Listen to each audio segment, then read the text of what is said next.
Hello friends, welcome to job aspirants YouTube channel.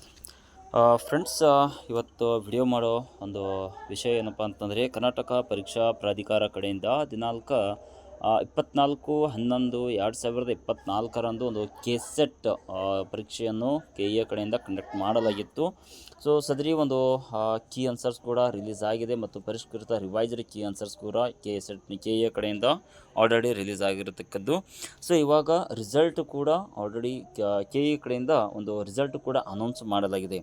So friends, ಯಾರೆಲ್ಲೂ ಇನ್ನೂ ನೀವು ನಮ್ಮ channel subscribe ಮಾಡ್ಕೊಳ್ಳಿಲ್ಲ, ಕೂಡಲೇ ನಮ್ಮ ಚಾನಲ್ ಸಬ್ಸ್ಕ್ರೈಬ್ ಮಾಡ್ಕೊಳ್ಳಿ ಹಾಗೂ ಲೇಟೆಸ್ಟಾಗಿ ಅಪ್ಡೇಟ್ಸನ್ನು ಕೂಡಲೇ ನಿಮಗೆ ವಿಸಿಟ್ ಆಗುತ್ತೆ. ಓಕೆ, ಸೊ ಫ್ರೆಂಡ್ಸ್, ಈ ವಿಡಿಯೋನ ಸ್ಟಾರ್ಟ್ ಮಾಡೋಣ. ಕೆಸೆಟ್ ರಿಸಲ್ಟ್ಸ್ ಯಾವ ಥರ ನೋಡಬೇಕಂದ್ರೆ, ಸೊ ಫ್ರೆಂಡ್ಸ್, ಫಸ್ಟ್ ಇಲ್ಲಿ ನೋಡಿ, ನೇಮಕಾತಿ ಒಂದು ಡ್ರಾಪ್ ಡೌನ್ಗೆ ಹೋಗಿ ನಂತರ ಇಲ್ಲಿ ಒಂದು ನೇಮಕಾತಿ ಅಲ್ಲ, ಪ್ರವೇಶನಲ್ಲಿ ಇಲ್ಲಿ ಹೋಗಿದ ನಂತರ ನೀವು ಇದು ಕರ್ನಾಟಕ ರಾಜ್ಯ ಅರ್ಹತಾ ಪರೀಕ್ಷೆ ಅಂತ ಒಂದು ಟ್ಯಾಬ್ ಇದೆ. ಸೊ ಇದ್ರ ಮೇಲೆ ಲಿಂಕ್ ಮೇಲೆ ಕ್ಲಿಕ್ ಮಾಡಿದ ನಂತರ ಇಲ್ಲಿ ನೋಡಿ, ಕೆಸೆಟ್ ಪ್ರಕಟಣೆ ತಾತ್ಕಾಲಿಕ ಫಲಿತಾಂಶ 16/12/2024 ಹಾಗೂ ತಾತ್ಕಾಲಿಕ ಫಲಿತಾಂಶ ಪಟ್ಟಿ ಇದೆ ಮತ್ತು ಒಂದು ಪ್ರಾವಿಷನಲ್ ಲಿಂಕ್ ಇದೆ. ಓಕೆ, ಸೊ ಈ ಫಸ್ಟ್ 3 ಲಿಂಕ್ಸ್ ಮೇಲೆ ನೀವು ಫಸ್ಟಿಂದ ಪ್ರಾವಿಷನಲ್ ಫಲಿತಾಂಶ ಲಿಂಕ್ ಮೇಲೆ ಕ್ಲಿಕ್ ಮಾಡಿ. ಸೊ ಫ್ರೆಂಡ್ಸ್, ಇಲ್ಲಿ ಬಂದ ನಂತರ ನಿಮಗೆ ಇಲ್ಲಿ ಅಪ್ಲಿಕೇಶನ್ ID ಎಂಟರ್ ಮಾಡಬೇಕಾಗುತ್ತೆ ಹಾಗೂ ನಿಮ್ಮ candidate date of birth enter ಮಾಡಬೇಕಾಗುತ್ತೆ. ಫ್ರೆಂಡ್ಸ್, ಇಲ್ಲಿ ಅಪ್ಲಿಕೇಶನ್ ID, ಅಪ್ಲಿಕೇಶನ್ ನಂಬರ್ ಮತ್ತು ಡೇಟ್ ಆಫ್ ಬರ್ತ್ ಇದು ಎಂಟರ್ ಮಾಡಿದ ನಂತರ ಸಬ್ಮಿಟ್ ಮೇಲೆ ಕ್ಲಿಕ್ ಮಾಡಿ. So okay, so just friends,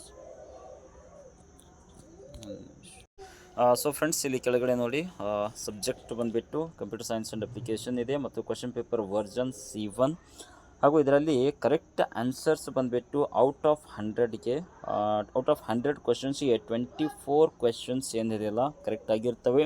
so ಅಂದರೆ 2 × 24 that is 48 answers.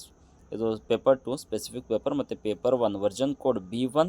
So out of 50 ಕ್ವಶನ್ಸ್ನಲ್ಲಿ 38 ಕ್ವಶನ್ಸ್ ಏನಿದೆಯಲ್ಲ ಕರೆಕ್ಟ್ ಆಗಿರತಕ್ಕದ್ದು. So 38 × 2 that is the 76. ಮತ್ತು ಏನಾದರೂ ನೀವು ಇನ್ನೂ ಡಿಟೇಲ್ ಆಗಿ ನೋಡಬೇಕಾದ್ರೆ ಶೋ ಡಿಟೇಲ್ ಅಂತ ಇಲ್ಲಿ ಏನು ಲಿಂಕ್ ಇದೆಯಲ್ಲ, ಸೊ ಇದರ ಮೇಲೆ ಕ್ಲಿಕ್ ಮಾಡಿ. ಓಕೆ, ಸೊ ಫ್ರೆಂಡ್ಸ್, ಈ ಥರ ನಿಮಗೆ ಇರುತ್ತೆ ನೋಡಿ ಇದು. ಓಕೆ, ಝೂಮ್ ಮಾಡಿ ತೋರಿಸ್ತೀನಿ. ಓಕೆ, ಸೊ ಫ್ರೆಂಡ್ಸ್, ಇಲ್ಲಿ ನೋಡಿ ಕ್ವೆಶನ್ ನಂಬರ್, ಓಕೆ, ಕ್ಯಾಂಡಿಡೇಟ್ ಏನಿದೆಯಲ್ಲ ಯಾವ ಆನ್ಸರನ್ನು ಮಾರ್ಕ್ ಮಾಡಿರ್ತಕ್ಕದ್ದು ಮತ್ತು ಅದರದ ಕೀ ಆನ್ಸರ್, ಸೊ ಅದಕ್ಕೆ ಅಬ್ಟೈನ್ಡ್ ಮಾರ್ಕ್ಸ್.